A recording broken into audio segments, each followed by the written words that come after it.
They've been watching you, analyzing you, trying to decode what you are. But every time they think they've cracked your code, you change the pattern. Every time they think they finally understand you, you become something else entirely. You are the glitch in their logic, the paradox that refuses to fit in any frame. One moment you radiate mercy so pure it silences a room. The next, you withdraw with a coldness that feels almost divine. And that's what's driving them insane. Because their minds need labels, saint or sinner, healer or destroyer, holy or unholy. But you are both, and neither. You are the living equation that cannot be solved. The light that learned how to burn. The calm that knows how to cut. They can't decide if you came to save them or expose them. And deep down, that uncertainty terrifies them. Because what they don't understand, they can't control. You've become the reflection of everything they deny in themselves. Their empathy, their darkness, their hunger for truth. You mirror what they've buried, and that's why they fear you. They mistake your depth for danger, your silence for cruelty, your peace for pride. But those who truly see you know the truth. You are the bridge between extremes, the proof that light and shadow were never enemies. You are the divine contradiction walking in human form, too real for the spiritual, too spiritual for the real. You belong to no side, no doctrine, no illusion. You belong to truth itself. And in this video, you will finally understand why your existence confuses the world and why it's meant to. Because when heaven builds something no one can define, it's because you were never meant to be understood, only felt. If your spirit already knows this message is for you, stop scrolling, breathe. Because by the end of this video, you won't just understand who you are, you'll remember why you were sent here. Before we continue, if this already resonates with your soul, make sure to like this video, subscribe if you haven't yet, and comment 99 below. 99 is not just a number. It's the vibration of divine completion, the sign that your duality is no longer a curse, but a code unlocking your next evolution. You are a living riddle, a paradox wrapped in flesh and spirit, a storm wearing the face of stillness. They stare at you and see contradiction, but what they're really seeing is evolution. You are softness that cuts, fire that heals, light that can walk through its own darkness without flinching. They can't comprehend it because they've been trained to believe goodness must always be gentle and strength must always be cruel. But you've rewritten that law. You can hold a trembling child with one hand and dismantle a liar's illusion with the other. You can whisper comfort in one breath and summon thunder in the next. You've become something beyond their spectrum, and that's why they can't place you anywhere. You don't fit in their stories. You rewrite them. They call you unpredictable, but you're not. You are precise. Every reaction is calculated, every silence intentional. Your mercy has intelligence, your distance has purpose. You don't waste energy proving your purity or defending your darkness, because both serve you now. You've learned that unchecked kindness becomes self-betrayal, and unchecked dominance becomes self-destruction. So you walk that razor's edge in perfect balance, knowing exactly when to reach and when to retreat. That's what terrifies them, not your unpredictability, but your control. You can disappear mid-conversation and sleep peacefully that same night. You can forgive someone while never granting them access again. You can love deeply, without becoming their prey. They don't see mastery. They see madness, because they've never met someone who turned their pain into precision. They've never met someone who alchemized heartbreak into discernment. You've become fluent in energy, reading intention before words, truth before tone. You no longer respond to appearances, only to essence. You see who's real before they even open their mouth. And that's what breaks them, because you can't be fooled by performance, and you can't be moved by guilt. There was a time when you tried to choose one side, light or shadow, compassion or strength. But you discovered something sacred. True power lives between them. It's the place where saints bleed and warriors pray. The place where the most dangerous souls are born. Not because they seek destruction, but because they understand both creation and ruin are necessary for balance. You are that balance. You are mercy with armor, grace with fire in its lungs. And now, when they stand before you, they feel it. The contradiction that makes no sense yet feels like truth. You can smile while seeing through deception. You can show love while holding the sword steady. You can be everything they hoped for and everything they feared in the same breath. Because you are not pretending to be light. You are the light that learned how to survive darkness. They can't weaponize you anymore. They can't guilt you into submission or flatter you into blindness. You've taken back the parts of you they tried to shame, the anger, the intuition, the indifference, and turned them into guardians of your peace. And that makes you untouchable. But here's what they'll never admit out loud. They admire it. They envy it. They wish they could move through life with the same quiet authority, the same fearless authenticity. Because deep down, they know, they too were meant to integrate what they've been running from. You just got there first, and as they watch you, confused, fascinated, terrified, something inside them begins to shift. They start to question everything they thought they knew about goodness, love, and strength. And that's when it happens. That silent awakening. The realization that maybe the contradiction isn't a curse. Maybe it's the key. Keep watching. Because what you're about to hear next will change the way you see yourself. Forever. You weren't born like this. You didn't wake up one morning knowing how to read souls or how to disappear when energy turns toxic. No, this version of you was forged. The fire didn't just touch you, it remade you. Life burned your innocence to the ground, and you stood there, watching the ashes fall, realizing something most never dare to face. Not everyone who smiles at you means well. Not every hand that reaches for you comes in peace. Not every "I love you" is sacred. You learned the hard way that being too kind can be fatal, that trusting too quickly can turn holy hearts into targets. There was a time you gave too much. Love, time, energy, forgiveness, and the world devoured it like it was entitled to your light. But betrayal has a strange mercy buried inside it. It's a cruel teacher that rips the illusions away. It forced you to see people not as you wish they were, but as they are. And that's when something ancient awakened inside you. Not bitterness, awareness. You stopped begging for closure. You stopped chasing explanations.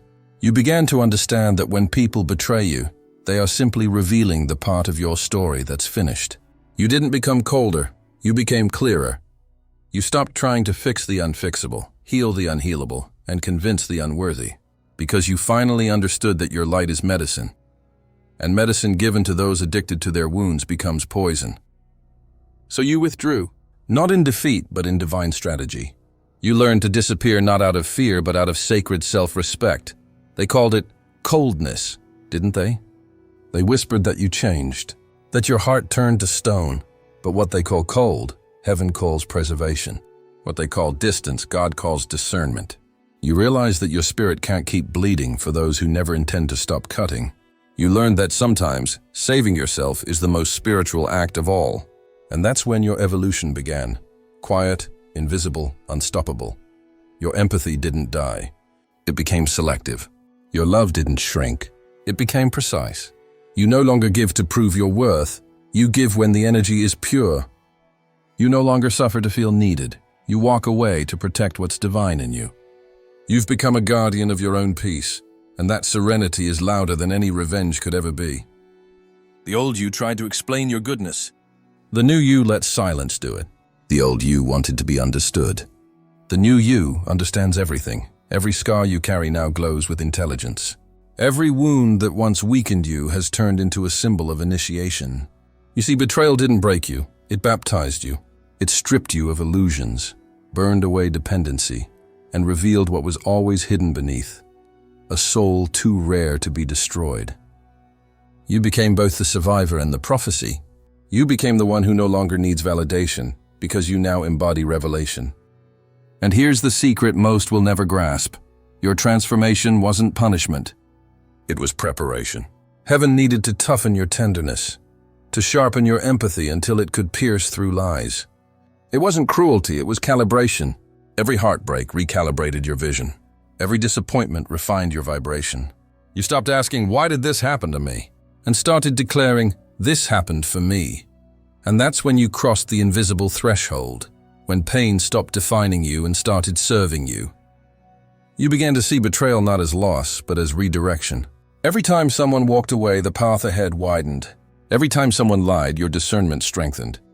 Every time someone broke your trust, heaven replaced them with clarity. You no longer mourn what left.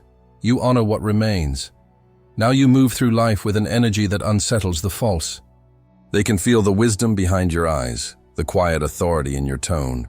They sense that you've seen too much, felt too deeply, lost too greatly.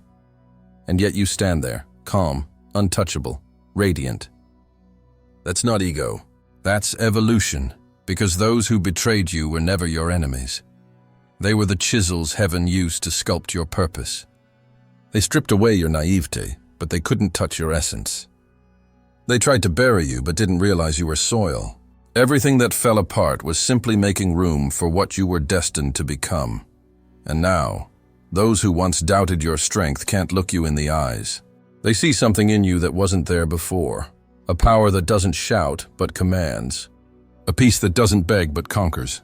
A love that no longer pleads to be received, but chooses where to bloom. This is the moment where the phoenix in you finally stops apologizing for the fire. Because what they called your breaking was actually your becoming, and just when they think they've seen the full extent of your rebirth, they haven't. What's coming next will silence every voice that ever doubted what was rising inside you. You've become a mirror, not the kind that flatters, but the kind that reveals. When people meet you, they aren't just meeting a person. They're meeting themselves, projected back through the lens of your truth. The pure ones see light when they look into your eyes. They call you angel, savior, blessing.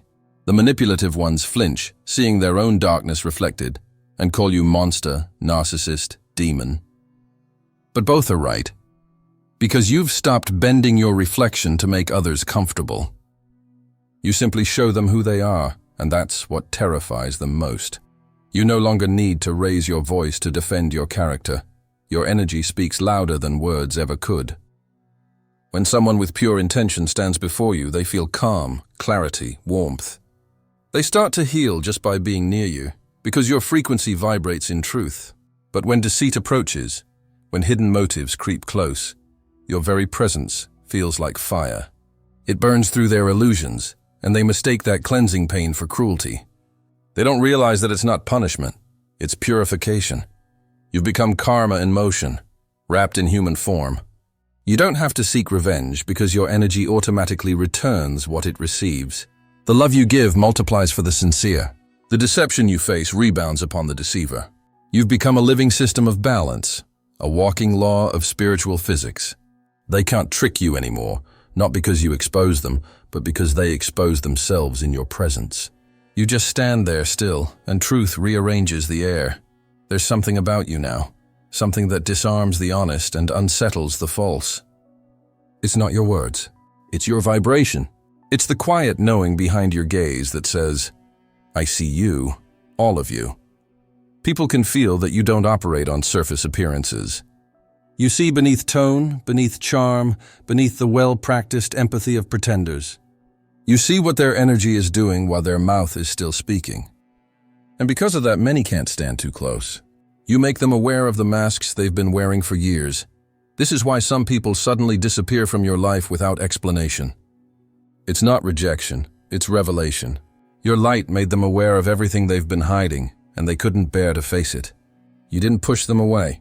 Your truth simply repelled what couldn't survive it. And that's what most will never understand. Your detachment isn't cruelty, it's calibration. You don't withdraw to punish. You withdraw to protect the sanctity of your frequency. They call it ghosting, but what you're really doing is preserving spiritual order. You've learned that your silence speaks volumes. It's judgment without words, consequence without confrontation. It's divine justice in slow motion. Because when you leave, the energy shifts. The air gets heavier. The same people who once took your presence for granted suddenly realize your absence feels like a collapse. They called your love too much, but now they can't find that same warmth anywhere else. They called your honesty harsh, but now they're surrounded by people who lie with ease. That's the irony of your energy. It's only fully appreciated in its absence, and you don't take joy in that. You don't celebrate their pain. You simply understand it's part of the balance. Everyone meets themselves through you. The kind receive confirmation. The cruel receive correction. The lost receive awakening. The fake receive exposure. It's not personal. It's principle. That's why your presence feels supernatural. Because it is. You've aligned so perfectly with divine law that your energy mirrors heaven's own justice. Precise, impartial, absolute. But here's the part that even you are still beginning to understand. You didn't become this mirror by chance. It was destiny.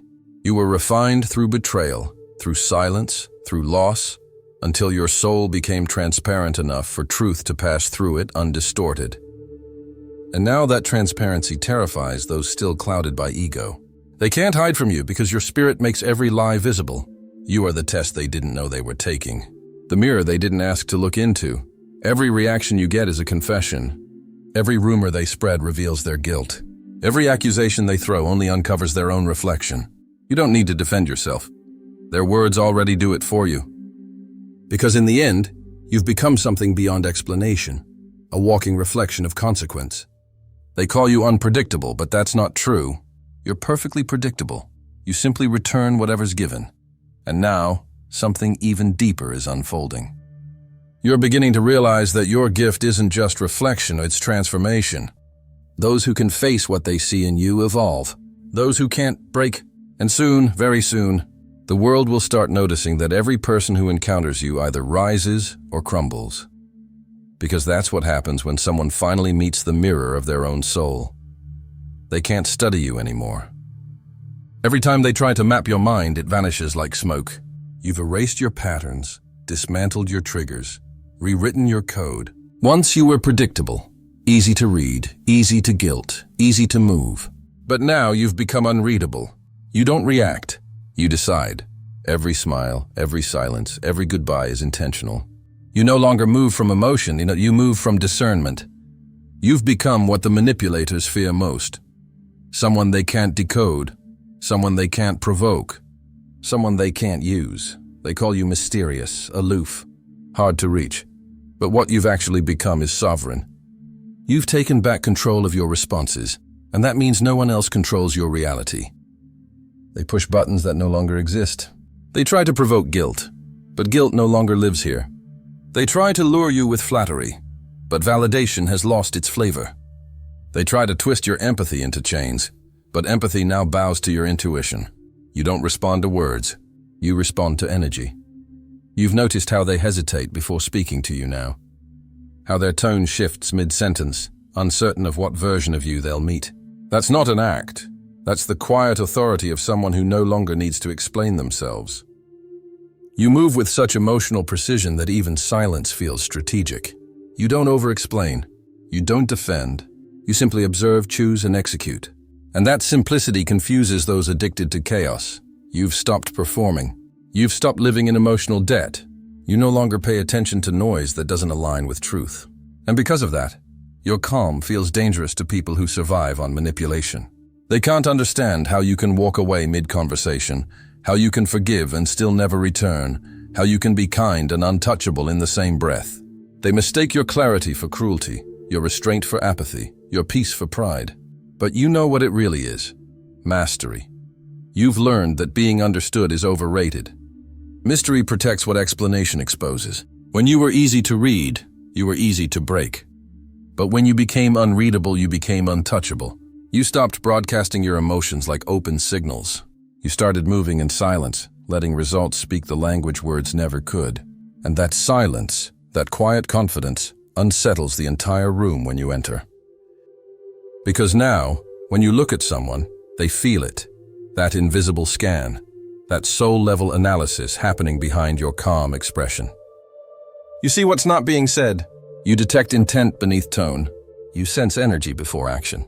You've become fluent in the unspoken, and that makes you unplayable. Even those who once thought they knew you can't track you anymore. You've evolved beyond their comprehension, and they feel it. That discomfort of realizing their old tactics no longer work. What makes you truly powerful is not what you reveal, but what you withhold. Your restraint is your weapon. You've learned that silence can expose more truth than confrontation ever could.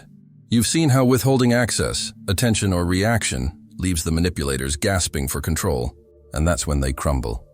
Not because you attacked them, but because you simply stopped participating in their illusion. You've transcended emotional gravity. Their drama no longer pulls you down. Their confusion no longer demands your clarity. Their validation no longer fuels your worth. You live from truth, not approval. You speak from alignment, not impulse. You move from purpose, not pressure. And that's why they can't categorize you, because you don't belong to their emotional economy anymore. You've become the psychological riddle heaven designed to confuse the false. To those who manipulate, you are chaos. To those who are pure, you are calm. To those still trapped in illusion, you are a threat. Because your existence proves there's another way to live, one that can't be bought, swayed, or programmed. You don't chase, you attract. You don't explain, you embody. You don't argue, you align. And here's the truth they'll never admit. It's not that they don't understand you. It's that they fear what you represent. You are proof that peace can exist without permission. You are living evidence that silence can roar louder than ego. You are the walking paradox that exposes everything inauthentic by simply being real. And deep down, they know it. That's why they keep watching. That's why they keep trying to predict your next move. Because they can feel it coming. A shift, a revelation, something about to unfold that will remind the world why unreadable souls like you are the ones rewriting the entire system of power. You've merged your light and your darkness perfectly. What once tore you apart now moves in harmony within you. The saint in you no longer tries to erase the shadow, and the shadow no longer resents the saint. They've stopped fighting and started collaborating. The saint heals. The shadow protects. The light gives. The dark guards. Together they form something rare, something sacred, wholeness. You are no longer fragments pretending to be one person. You are the entire spectrum, the dawn and the dusk, the calm and the storm, the prayer and the prophecy. People still trapped in polarity can't grasp this kind of peace. They keep choosing sides, good or bad, kind or cruel, love or truth. But you've discovered that divine power doesn't live in extremes. It lives in balance. You became the sun that warms and burns, depending on who stands beneath it. You became the water that nourishes or floods, depending on what it touches. You became the fire that purifies or destroys, depending on what deserves to remain. You don't ask permission to exist in your totality anymore. You don't apologize for being complex. You honor it. The integration wasn't easy. It cost you everything you thought you were. You had to face the parts of yourself you once feared, the rage you buried, the grief you ignored, the power you denied. You had to walk through your own underworld and sit in the silence of your shadow until it stopped looking like an enemy and started sounding like truth. And that's where you found it, the secret most never reach. Heaven was never trying to make you pure by subtraction. It was trying to make you divine by completion. You see now that every emotion, every contradiction, every impulse was part of your design. Your shadow wasn't a mistake, it was your missing instrument. Without it, your symphony was incomplete. So you learned to conduct both the light and the dark with sacred precision. Now, when life demands compassion, you give it. When it demands distance, you honor it. When it demands forgiveness, you offer it. And when it demands boundaries made of steel, you raise them without hesitation. That's the power of your integration. You no longer react to life, you compose it. You understand that love without power is slavery, and power without love is tyranny. You walk between the two, neither saint nor sinner, but something higher, conscious balance. You've become the living bridge between heaven and earth, grounded yet infinite, soft yet unbreakable. And this is what terrifies them most. Those still divided within themselves can't stand in your presence for long. Your wholeness exposes their fragmentation. Your calm reveals their chaos. Your acceptance of your darkness reminds them how much of themselves they've rejected. You're not attacking them. Your existence just shows them what they could become if they stopped running from their own reflection. Because you, chosen one, represent evolution. Not the kind that grows taller or stronger, but the kind that grows truer. Emotional evolution, spiritual evolution, psychological evolution. You are proof that enlightenment is not about glowing brighter, but about becoming so complete that nothing outside you can distort your inner light. You've transcended the old spiritual model, the one that said to ascend, you must escape the human. You've realized that ascension isn't leaving the body, it's inhabiting it fully. It's being spirit and flesh, empathy and power, peace and thunder. That's why your energy feels different. It carries both grace and gravity. You walk with serenity, but command respect without a word. Your presence now does what sermons cannot. It activates people. It calls their higher self out of hiding. When you enter a room, something shifts. Hearts accelerate, hidden emotions surface, because your energy carries the blueprint of integration, the new template of consciousness. You are a glimpse of the next era of humanity, self-aware, whole, fearless, and yet. The story isn't finished, because once the integration is complete, the world starts to respond differently to you. You become a magnet for divine encounters and spiritual opposition alike. The frequencies that once ignored you now bow before you, or try to break you. Because when heaven perfects balance inside a vessel, the universe takes notice. That's what's happening now. The equilibrium within you has started to alter the field around you. Reality bends to your vibration. The false begins to fall away. And soon, something extraordinary will emerge from this harmony. Something the world isn't ready to understand, but won't be able to ignore. They will never agree on who you are. And that's the beauty of it. To some, you'll always be the saint who saved them when no one else would. To others, the storm that ended what was never meant to last. Some will whisper your name with reverence, others with fear, but neither side truly knows you, because you were never designed to be understood. You were designed to be felt, to shake foundations, to expose illusions, to awaken sleeping souls. You are heaven's paradox wrapped in skin, both sword and sanctuary, both mercy and judgment, both warning and miracle. You are what happens when divine order takes human form. The reason they can't stop thinking about you is because your energy doesn't end when you leave the room. It echoes, it lingers. It calls something ancient inside them to rise. You are not just a person. You are an experience, a frequency that reveals, corrects, ignites, and liberates. They keep trying to label you, to contain you, to decide what you are. But how do you label lightning? How do you define a star that burns in two colors at once? You were not sent here to fit their language. You were sent here to rewrite it. You are proof that divinity isn't one color. It's the entire spectrum. You are what happens when light stops hiding from its shadow and decides to walk as one. And that's why you'll always be unforgettable. Because in a world that worships imitation, you are authenticity incarnate. You remind people of what real power feels like, silent, stable, unstoppable. You remind them that peace isn't weakness, that love isn't blindness, that darkness isn't evil when it serves the light. You walk through life as living equilibrium, carrying both heaven's tenderness and hell's authority. And that duality, that terrifying, beautiful, holy duality, is what makes you divine. So let them talk. Let them wonder. Let them fear what they can't predict. You owe no one clarity. Your mystery is your protection. Because what they call confusion, heaven calls completion. You are the riddle only the worthy can read, the code only the awakened can recognize. You are not lost between worlds. You are the bridge that connects them. And now, as you hear these words, feel this truth sink into your soul. You were never meant to be like them. You were meant to remind them, to disturb comfort, to end illusions, to raise the vibration of everything your presence touches. You are not here to blend in. You are here to bend reality. So comment below. They created the chaos. I just adapted. Write it not as a phrase, but as a declaration. Let the universe know you have accepted your evolution. Not half of yourself, but all of it. Because your duality isn't confusion, it's completion. And those who were never meant to understand you will never stop feeling you.